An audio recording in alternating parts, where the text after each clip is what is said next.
I killed my badge 3 years ago. Buried it deep where Mountain Pass Creek runs cold. Thought I'd buried the law with it. But when I found the boy bleeding in my mine shaft, the only witness to 27 murder homesteaders, I learned something hard. The law doesn't die just because you stop wearing the star. It waits. And when blood calls, silence isn't an option anymore. These lands know pain better than joy. Every mark in the sand tells a story, but folks rarely listen. I saw this tale with my own eyes, like the crackle of a fire at night. The shadows of the past don't leave. You'd best listen close. Out here, it's the only way to survive. The silver was gone. Everyone knew it. Mountain Pass, Colorado Territory, 1878. Once a town fat with promise. Now just another skeleton the frontier left behind. The mine shafts ran deep as graves, and twice as empty. Most folks had moved on, chasing richer dirt. Not me. I stayed because men who run from ghosts never outpace them. My name's Samuel Cord. 3 years back, I wore a marshal's badge in Denver. Wore it until the day I put 6 men in the ground. All legal, all necessary, all still screaming in my sleep. The badge got heavier with each body. So I took it off, rode into these mountains, and told myself I'd found peace in the dark, picking at silver veins that had nothing left to give. The afternoon sun was dying red behind Widow's Peak when I heard it. A sound that didn't belong. Shallow breathing echoing from deep in Shaft 3. I'd been working that tunnel for months, knew every drip of water, every creak of timber. This was different. Human. I grabbed my lantern, the flame casting dancing shadows on wet stone walls. The air grew colder as I descended, my boots crunching on loose gravel. 20 yards down, past where the main vein had collapsed last winter, I found him. A boy. Couldn't have been more than 16. His shirt was soaked through with blood, dark and spreading from a wound in his side. Dirt caked his face. Mixing with tears, he'd already cried out. His eyes found mine in the lamplight, wide, terrified, but still burning with something I recognized. The look of someone who'd seen death up close and barely slipped past it. "Help," he whispered. The word came out broken, like his throat had been screaming for hours. They killed everyone. All of them. I knelt beside him, pressing my hand against the wound. The blood was warm, pulsing steady. He'd live if I worked fast. Who killed who, son? The homesteaders. Copper Ridge Settlement. 27 people. His breath hitched. I was fetching water when they came. Blackwood's men. They just started shooting. Women. Children. Everyone. The name hit me like a fist. Marcus Blackwood. The Silver Baron, who owned half of Mountain Pass and wanted the other half. I'd heard whispers. Homesteaders squatting on land he claimed, refusing to move. Legal disputes that seemed destined for courts. Not bullets. You saw them. I asked, already knowing this changed everything. The boy nodded. All of them. Led by Blackwood himself. I hid in the creek bed. Watched the whole thing. Then I ran. Been running for 2 days. His hand gripped my wrist with desperate strength. They're hunting me. I can hear them in the trees. Please, you have to help me. I should have said no. Should have patched him up, pointed him toward the next town, and gone back to my quiet life of chipping worthless rock from dark tunnels. That's what 3 years of hiding had taught me. Keep your head down. Let the world burn elsewhere. Tend your own shadows. But the law doesn't die. It waits. I lifted the boy Thomas. He said his name was Thomas Webb, and carried him out of the mine. The sunset had bled out completely now, leaving only purple dusk and the first cold stars. My cabin sat a quarter-mile from the mine entrance, a rough structure I'd built from timber and desperation. It wasn't much, but it had walls and a door that bolted from inside. I laid Thomas on my cot, started boiling water, prepared the whiskey and needle I kept for emergencies. The bullet had gone clean through Lucky. I stitched him up while he bit down on a leather strap, tears streaming, but he didn't scream. Tough kid. He'd have to be, to survive what was coming. They'll find you here, Thomas said when I'd finished, his voice hoarse. Blackwood doesn't leave witnesses. That's why he killed everyone. The homesteaders were going to testify about his water rights violations. Now they can't. And now you can, I said quietly. He laughed, bitter and broken. Who'd believe me? Blackwood owns the sheriff, owns the judge, owns this whole damn territory. I'm just a kid who nobody will miss. I turned to the window, looking out at darkness gathering between the pines. Somewhere out there, men were searching. Men with rifles and horses, and the certainty that comes from following orders, backed by unlimited money. Men who killed families and slept fine afterward. The badge was still buried by the creek. But maybe I didn't need it. Maybe the law I'd been running from wasn't in the metal, it was in the choice. The moment when you decide whether to turn away or stand. They'll come, I said. Probably tomorrow, when they've finished checking the lower valleys. We need to be ready. Thomas's voice carried hope and disbelief in equal measure. I pulled my Winchester down from the wall, checked the chambers, loaded fresh rounds. 3 years of silence, ended by a bleeding boy in a mine shaft. Some stories write themselves. You can't stop them any more than you can stop the sun from rising or blood from calling for justice. Yeah, I said. Outside. The wind picked up, rattling through the aspens like whispered warnings. The mountains didn't care about right or wrong. They'd seen 1,000 deaths, would see 1,000 more. But the land remembers. Every grave, every scream. Every coward who walked away when courage was required. I wasn't walking away this time. Thomas slept fitfully, fever starting to build from the wound. I sat by the window with my rifle, watching the tree line, waiting for the moment when shapes would separate from shadows and this cabin would become either a fortress or a tomb. The moon rose high and cold. Mountain Pass Creek sang its endless song over stones worn smooth by centuries. And in the dark, somewhere close, I heard the faint sounds of horses moving through timber. They were coming. Dawn broke cold and gray, bleeding pale light through the cabin's single window. I hadn't slept. Sleep was a luxury men like me gave up when they started counting enemies instead of hours. Thomas was still breathing, shallow but steady. The fever had broken sometime around midnight. Lucky. We'd need luck and skill both before this day ended. I heard them before I saw them. 5 riders, moving slow up the trail from town. They weren't trying to hide. Men with power don't sneak, they announce. They want you to know they're coming. Want that fear to soften you up before the first word is spoken. I recognized the lead rider immediately. Calvin Reese, Blackwood's foreman and personal enforcer. A man who wore killing like other men wore Sunday clothes. Comfortable. Natural. Behind him rode 4 hired guns, the kind who drift from territory to territory, leaving bodies and taking pay. No questions asked. They stopped 20 yards from my cabin, far enough to talk, close enough to shoot if talking failed. Samuel Cord. Reese's voice carried clear in the thin mountain air. Been a while since anyone saw you. Heard you gave up lawing to play minor. How's that working out? I stepped onto the porch, rifle loose in my hands, but not raised. Not yet. Peaceful until this morning. Reese smiled. He had the kind of smile that never reached his eyes. A predator's expression.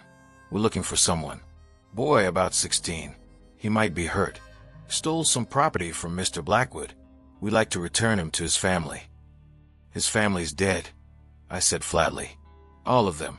Copper Ridge Settlement. 27 people murdered 3 days ago. That ring any bells, Calvin? The smile didn't falter. Don't know what you're talking about. The boy's disturbed. Been telling stories. We just want to get him somewhere safe before he hurts himself or others. And if I said he's not here, I'd say you're a poor liar for a former lawman. Reese shifted in his saddle. Here's how this works, Sam. You hand over the boy. We ride away peaceful. You keep him well. He gestured to his men. 5 against 1. Math simple. I felt Thomas behind me. Had heard him drag himself to the doorway despite his wound. His voice came out stronger than I expected. I'm not going with you. You'll kill me like you kill my neighbors. Reese's eyes finally showed something, irritation. Son, you're making this harder than it needs to be. Was it hard for you? Thomas shot back, shooting Mrs. Henderson while she held her baby, burning the Chavez family alive in their barn. Did that math feel simple? The air went sharp.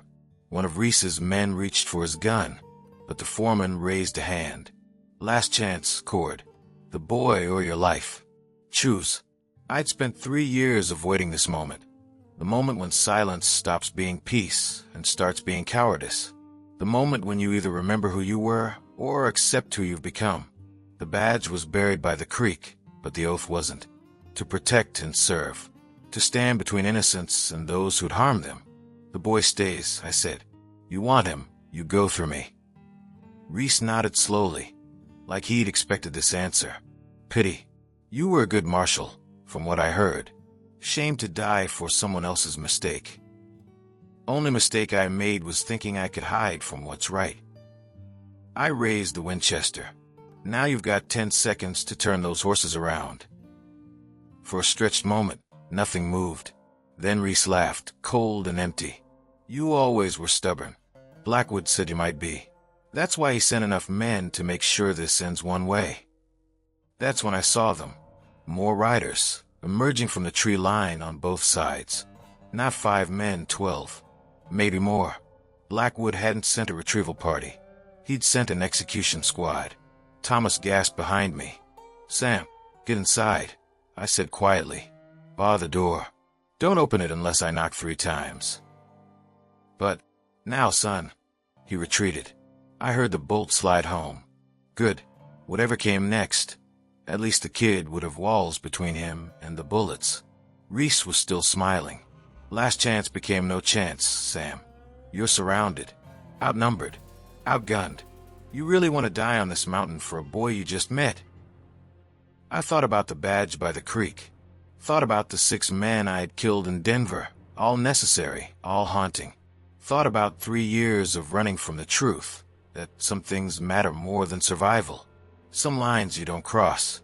Some evils you don't ignore just because fighting them might cost everything. Yes, I said. I really do. The first shot came from the tree line. I was already moving, diving behind the wood pile I'd stacked last autumn. The bullet tore through air where I'd been standing, splintering the cabin's doorframe. Then the world exploded into thunder. Gunfire erupted from all sides. I returned fire, steady and measured, making each shot count. Saw one rider fall, horse rearing. Another ducked behind rocks. The pine trees strobed with muzzle flashes. Smoke drifted thick. This wasn't a fight, it was a siege. And sieges only end one way, when the defenders run out of ammunition or luck. But I'd learned something in my years as a marshal. Men who fight for money don't fight like men protecting what matters. They're cautious. They hesitate. They think about survival because no paycheck spends when you're dead. I was done thinking about survival. I was thinking about justice. And justice. Out here in the wild mountains where law was just a word and right was measured in courage and powder, looked a lot like making evil men pay for their sins in the only currency they understood. Blood. The gunfight lasted 20 minutes that felt like 20 hours. Bullets carved channels through my woodpile, shattered the cabin window, chewed bark off surrounding pines. I moved between cover points, woodpile to water trough to cabin corner, making myself a hard target while conserving ammunition. Every shot I took was deliberate. Every bullet I spent bought Thomas another minute of life. 3 of Blackwood's men lay still in the dirt. The others had pulled back into the trees, regrouping. Smart. They had time and numbers. Why rush when they could starve me out or burn me out? I slipped back inside the cabin during the lull. Thomas was crouched behind my overturned table, pale but alert. How bad? He asked. Bad enough. I reloaded methodically, checking my supplies. 2 boxes of ammunition left. Maybe 80 rounds. They'll wait until dark, then rush us. Or they'll torch the cabin and shoot us when we run. I'm sorry. Thomas's voice cracked. You should have just... I'm sorry. Don't be sorry, I said, checking the perimeter through gaps in the log walls. Be useful. Can you shoot? He nodded. My pa taught me. Before, I handed him my pistol. 6 shots. Don't waste them. They come through that door. You aim center mass, and keep pulling the trigger until it clicks empty. Understand? Yes, sir. The afternoon dragged into evening. No one approached. No demand shouted. Just silence, heavy and waiting. I used the time to fortify, moved furniture against walls, stuffed gaps with cloth, prepared oil lamps in case we needed makeshift fire bombs. Planning for a fight you'll probably lose is strange work. Makes you think about what matters. What you're willing to die for versus what you're living for. 3 years ago, I'd lived for nothing except avoiding yesterday. Now, watching a wounded kid check and recheck a pistol he hoped he wouldn't need to use, I realized I'd been dead the whole time. Just walking around, breathing, but dead inside where it counted. This right here, making a stand for a stranger who deserved better than the world's cruelty. This was living. As purple dusk bled across the mountains, I heard horses again, but not from the trees, from the trail leading to town. More riders coming, and my stomach sank. Reinforcements. Blackwood had sent even more men to finish this. Except when they emerged into the clearing, I recognized the lead rider, Eliza Marston. If Mountain Pass had a conscience, it lived in Eliza. She ran the general store, sat on the town council, and had a reputation for speaking truth, even when truth made powerful men uncomfortable. I'd bought supplies from her, exchanged nods and small talk, but nothing more. I'd kept everyone at arm's length these 3 years. She wasn't alone. Behind her rode 7 more townspeople, miners mostly. Men with weathered faces and hands scarred from hard labor.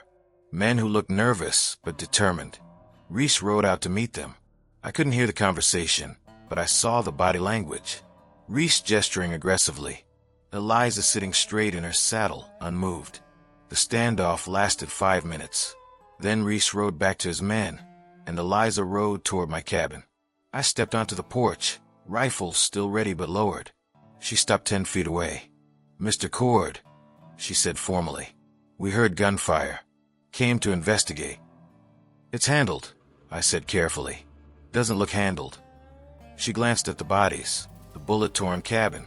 "Looks like a war. Closer to an execution that didn't go as planned." She studied me with sharp eyes. "That boy inside, Thomas Webb. I knew his family. Good people. His mother used to trade eggs for flour at my store. I heard what happened at Copper Ridge." Her voice went hard. Heard Blackwood's version anyway. Claimed it was renegade Indians. It wasn't. "I know." She turned in her saddle, addressing her companions loudly enough for Reese's men to hear. "Seems to me this is a legal matter. Boy's a witness to a crime. Marshal's jurisdiction, not Blackwood's. We should escort them both to the territorial court in Denver. Let the law sort it out proper." Reese shouted from the tree line. "The boy's a thief and a liar. This doesn't concern town business. Massacre of 27 citizens concerns everyone's business." Eliza shouted back. "Either we do this legal, or we take this dispute to the territorial governor. Your choice, Reese." A long silence followed. I could see Reese calculating. He had more guns, could probably overwhelm us all if he tried. But killing a dozen townspeople, that would bring federal marshals, army troops, investigations Blackwood couldn't buy his way out of. This had been meant to be clean. 1 dead boy, 1 dead ex-lawman, bodies buried where mountains keep secrets. Not anymore. "This isn't over," Reese finally called. "Blackwood's got lawyers. Boy won't last a week in custody." "Maybe," Eliza replied, "but he'll last long enough to talk. And once he talks, everyone listens. That's how truth works, Calvin. It doesn't need to win every fight, just needs to survive long enough to be heard." Reese withdrew. Within minutes, Blackwood's men had melted back into the forest, taking their dead. The clearing went quiet except for wind in the pines and creek water over stones. Eliza dismounted. "We'll camp here tonight. Ride to Denver at first light. Safety in numbers." "You didn't have to do this," I said. She looked at me levelly. "Yes, I did. So did you. Difference is, I've been living in town trying to fix things from inside. You've been hiding in a mine pretending the world doesn't need fixing. Seems we both got reminded today that some responsibilities don't disappear just because we ignore them. The miners set up camp, built fires, posted guards. Thomas emerged from the cabin, unsteady but alive. Eliza examined his wound, redressed it with clean bandages she'd brought. The kid would make it. We'd gotten him through the worst. That night, sitting by the fire while others slept, I found myself staring at the flames. 3 years of running ended because a bleeding boy stumbled into my mind. Strange how fate works. How the universe keeps putting choices in front of you until you finally make the right one. You going back to lawing? Eliza asked, sitting beside me. Don't know, I admitted. Badge is buried by the creek. Been there 3 years. Metal doesn't make the man, she said quietly. Heart does.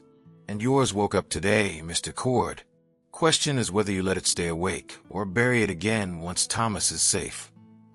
I didn't answer. Didn't know the answer. But for the first time in 3 years, I felt something other than numbness. Purpose. Direction. The sense that maybe redemption wasn't about forgetting what haunted you. It was about using those ghosts to light the way forward. The fire crackled. Above us, stars turned their ancient dance across a sky too vast for any one man's pain to matter much. But down here, in this clearing, under these pines, one boy's life mattered. And that, I realized, was enough. For now, it was enough. We rode at first light. 12 of us, Thomas, myself, Eliza, and 8 townspeople who'd volunteered to see this through. The trail to Denver wound through 70 miles of mountain passes, pine forests, and open valleys, where ambush was always possible. We rode tight, keeping Thomas in the middle, rifles ready. Blackwood's men shadowed us. We never saw them directly, but the signs were there. Distant dust clouds, snapped branches too fresh, campsites still warm.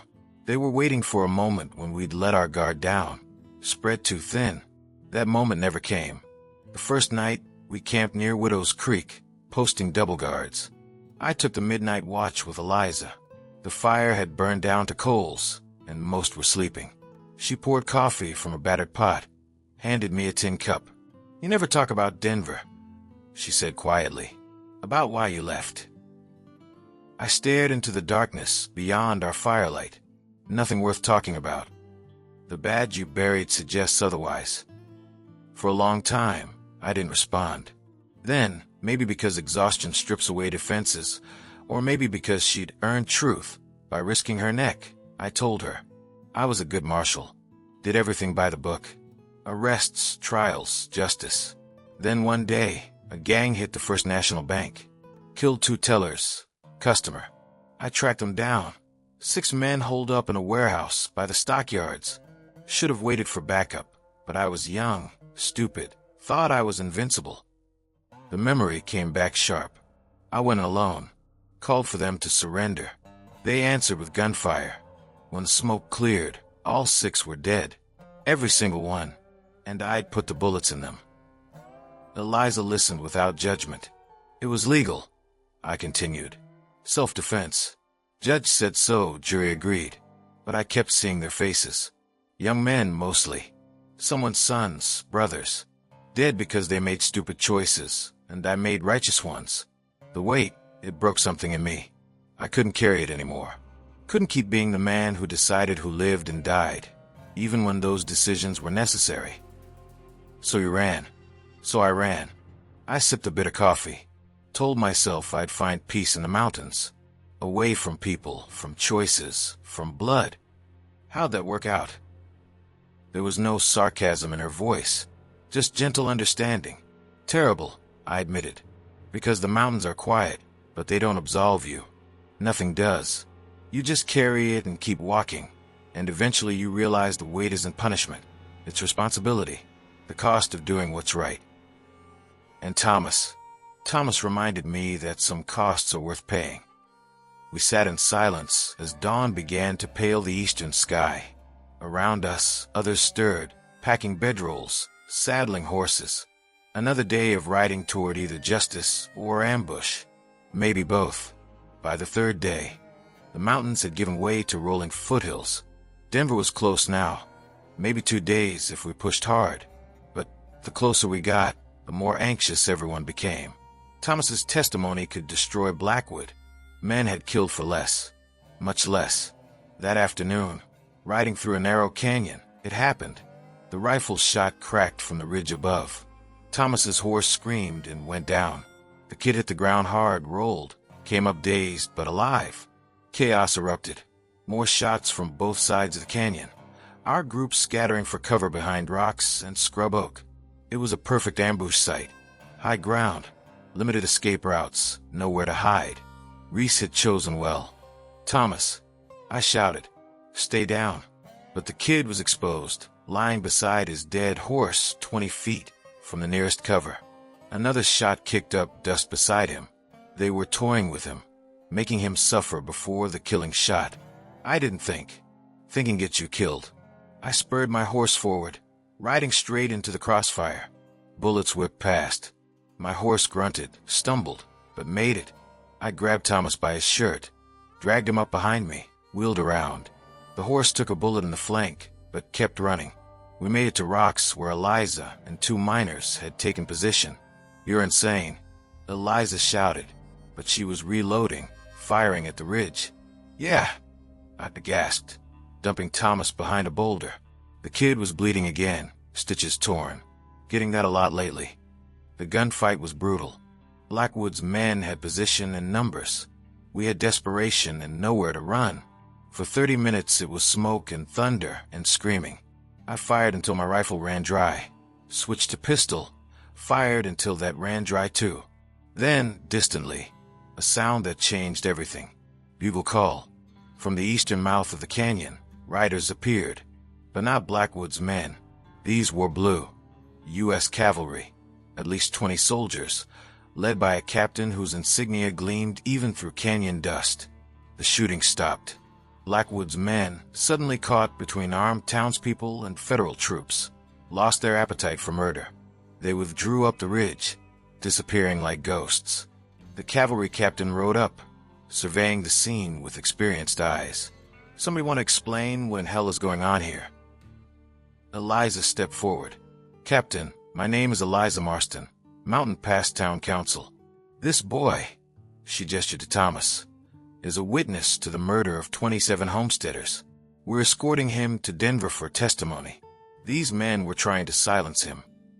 The captain's expression hardened. "I heard about Copper Ridge. Thought it was Indians." "It wasn't," Thomas said, finding his voice. "It was Marcus Blackwood's men. I saw everything." The captain looked at me. "And you are?" "Samuel Cord, former U.S. Marshal." Recognition flickered in his eyes.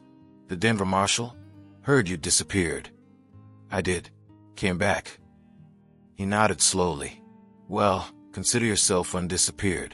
My orders are to investigate the Copper Ridge situation. Seems we arrived at the right time." He gestured to his men. "Sergeant, detail 6 men to escort these people to Denver. The rest of us are riding to Mountain Pass to have a conversation with Mr. Blackwood." Relief flooded through me, so hard I nearly fell. We'd made it. Against odds and bullets and mountains, we'd gotten Thomas to safety. That night, camped with cavalry protection, I finally let myself believe we might actually win this. Not just survive, win. Thomas would testify. Blackwood would face justice. Maybe the law still meant something after all.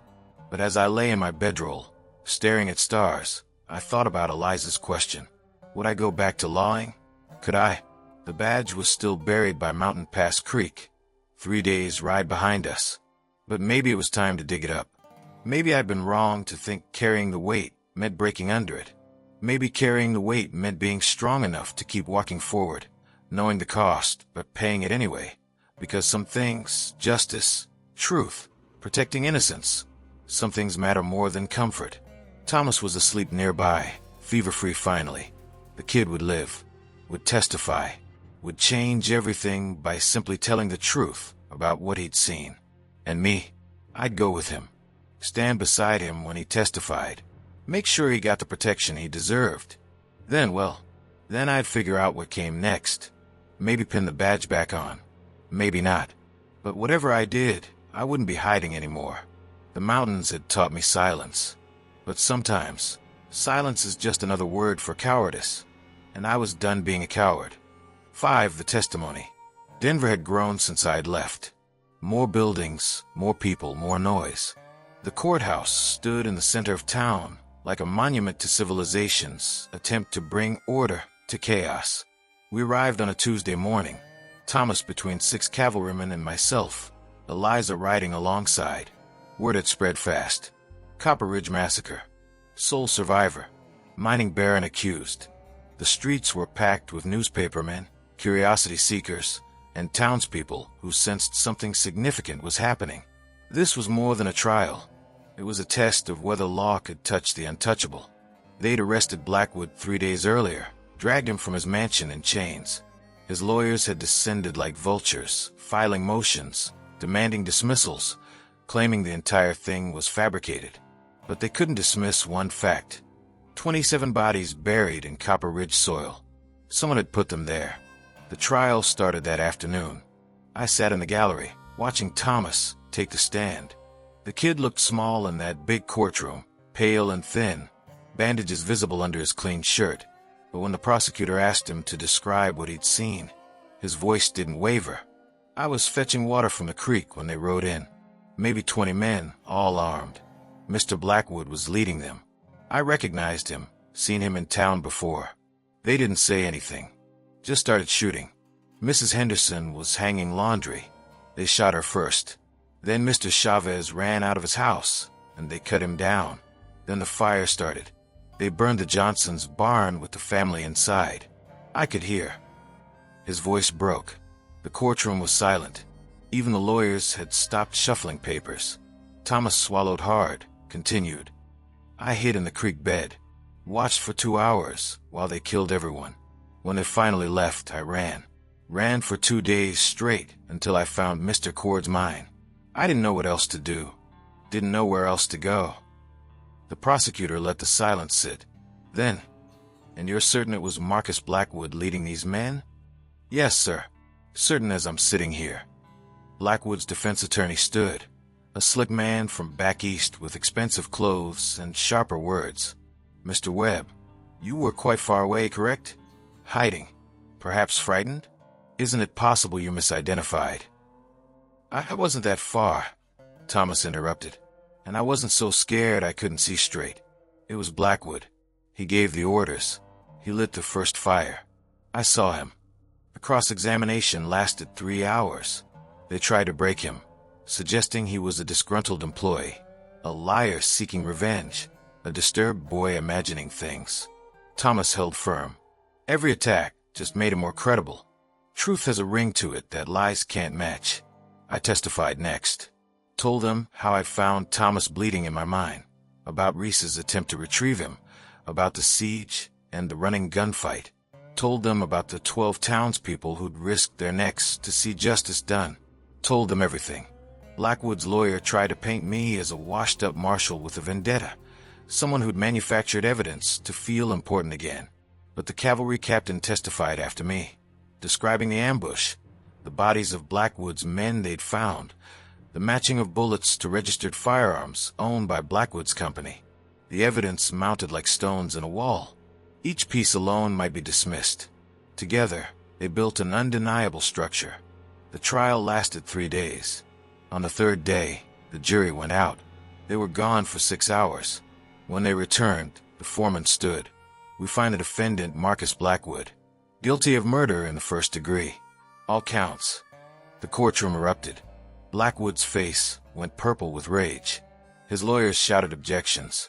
The judge hammered his gavel, calling for order.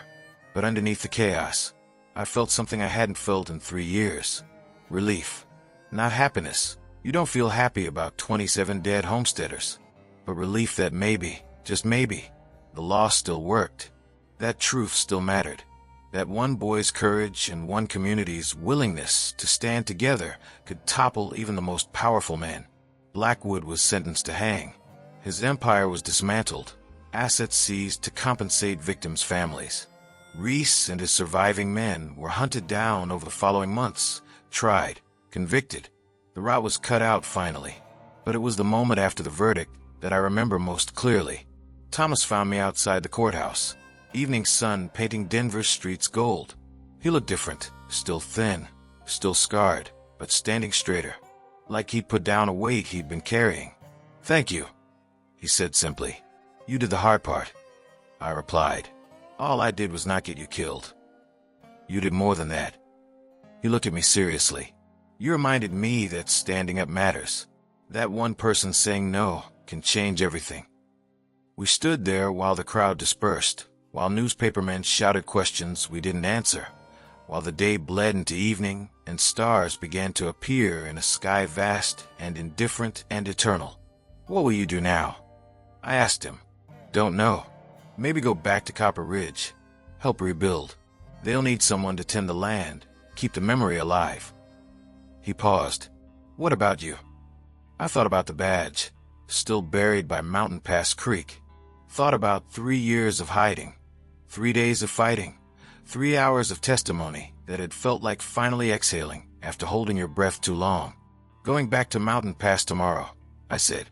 "Got something to dig up." Thomas smiled, a real smile, young and hopeful despite everything. "You're going back to lawing." "Maybe. Or maybe I'm just going back to being the man I should have been all along." I shook his hand. "Take care of yourself, Thomas Webb. You're tougher than you look." "Learn from the best," he said. The ride back to Mountain Pass took 5 days. I went alone, riding through the same mountains that had watched me run 3 years ago. They looked different now. Or maybe I looked different to them. Same stones, same pines, same wind, but carrying different weight. Eliza had stayed in Denver, helping Thomas arrange guardianship with a distant cousin. Before I left, she'd found me at the stable. "You coming back?" she'd asked. "Depends. Town want a washed-up marshal who hid for 3 years. Town wants someone who stood when it mattered." She handed me a folded paper. "Council voted. Official appointment, if you want it. Marshal of Mountain Pass and surrounding territory. Pays terrible, hours worse. You'll probably get shot at regularly." I'd looked at the paper without opening it. "Why me?" "Because you're the only man I know who buried his badge and then dug up his courage. That's the kind of man we need." I'd taken the paper. Hadn't opened it yet. Would eventually. But first, I needed to finish something I'd started 3 years ago. Mountain Pass hadn't changed much. Still a half-dead mining town clinging to mountainside. Still dusty streets and weathered buildings. But people looked at me differently now. Nods of respect. Actual greetings. I'd left as a ghost. Come back as something else. Not a hero. Nothing about this felt heroic. Just a man who'd finally stopped running. I rode to my cabin. Everything was as I'd left it. Bullet holes in the logs. Windows shot out. Bloodstains on the porch. I'd fix it eventually. But not today. Today, I rode to Mountain Pass Creek. The water ran cold and clear, singing over stones like it had for centuries before me, and would for centuries after. The aspens were turning gold with early autumn, leaves trembling in wind that carried the promise of winter. I dismounted, stood on the bank where I'd knelt 3 years ago, drunk and broken and convinced I was done with law, done with responsibility, done with the weight of deciding who lived and died. The badge was buried here somewhere. I'd wrapped it in oilcloth, shoved it deep into the muddy bank, told myself I'd never need it again. Took me an hour to find it. The creek had shifted, eroded, changed its mind about where to flow. But finally, digging with my hands in cold mud and sand, I felt metal. I pulled it out, unwrapped the oilcloth. The 5-pointed star gleamed dull silver, tarnished but intact. U.S. Marshal stamped across the face. My name engraved on the back, Samuel Cord. I held it in my palm, feeling its weight. Strange how something so small could press so heavy on a man's soul. Strange how 3 years of running from it had taught me that you can't escape responsibility. You can only choose whether to carry it with honor or shame. The sun was setting, painting the mountains in shades of red and gold. Long shadows stretched across the valley. Somewhere an elk bugled. The world kept turning, indifferent to one man's struggle with his demons. But I wasn't one man anymore.